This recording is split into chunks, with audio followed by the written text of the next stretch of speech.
Good evening guys! Welcome to Susan Vlog! Tara! Luto na naman tayo ng porridge guys! Ito na naman ngayon. Tiyaga na naman tayo sa lugaw lang guys. Ayan. Lugaw lang na naman ngayon. Kasi tag-ulan na naman guys. Kaya naglugaw na naman ako. Tsaka adobo ng paa ng manok. Ay, buhay ng Malaysia guys. Ganito pag wala pang sweldo, tipid-tipid muna guys. Ayan, luto muna tayo ng paa ng manok guys, oh. Yan. Para mabilis.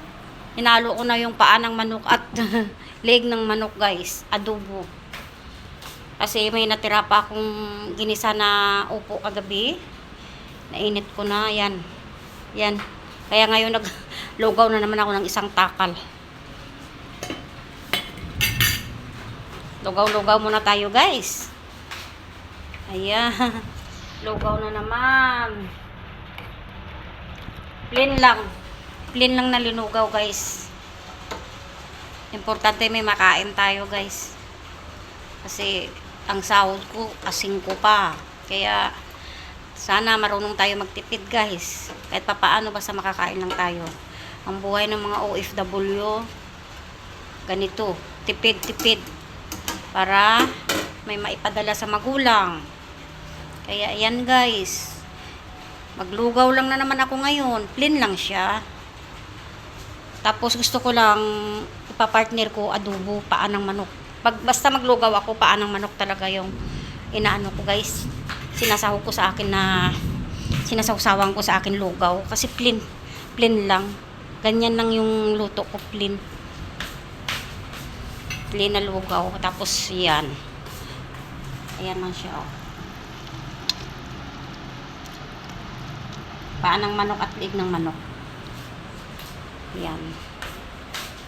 Kasi nag-isa lang naman ako, oh. May natira pa naman na konti na ano, naluto ko kagabi guys, oh.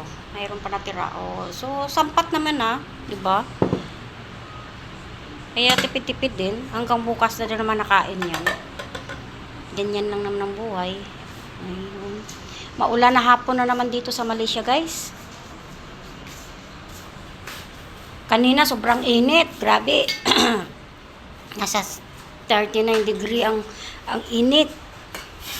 Ngayon tingnan mo, maambo na naman. Kaya papunta na naman ito sa trangkaso pagdating ng May. Ganito ang resulta ng tag-ulan dito, Malaysia. Kaya ito ang lugaw ko, hanggang bukas na naman to ng breakfast. Yan, ganyan lang siya guys. Pag ano yan, marami na rin yan mamaya. Kasi pag may gastric ka, kailangan porridge lang ang ikakainin. Pag sinusumpong yung aking gastric, sabi ng doktor, huwag ako kakain ng mga flowers na pagkain, spicy. Dapat daw maglugaw ako, kaya yon. Kung anong payo ng doktor, mahirap kasi magka-gastric guys. Naranasan ko dito, 3 times na ako sinumpong ng gastric ko. Halos nagsuka ako kasi hindi pala pwedeng makakain ng ano, ipagsabay yung soft drinks at saka ano guys, mangga. Doon last 2 weeks lang sinumpong yung gastric ko. Kaya ngayon ingat-ingat, kung ano ang payo ng doktor na kailangan wag puro kanin kainin mo, wag yung oily, spicy, dapat porridge daw. So pag porridge yan, maganda rin, healthy din sa katawan natin. Kaya tiyaga lang tayo. Kaya nagkataon din ngayon na matagal pa yung sahod, kaya lugaw-lugaw din muna tayo guys. Yan, simple lang, at least makakakain tayo guys. Yung iba nga dyan, stay in din naman, pero budget sila sa pagkain. Pagaya ng friend ko, stay in nga siya rin bumibili ng pagkain niya.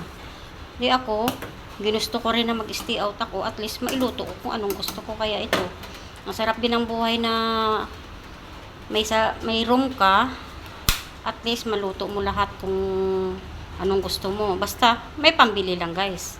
Kagaya nito sa akin, Pag may pera, bagong sahod, ayan, bili tayo ng mga baboy.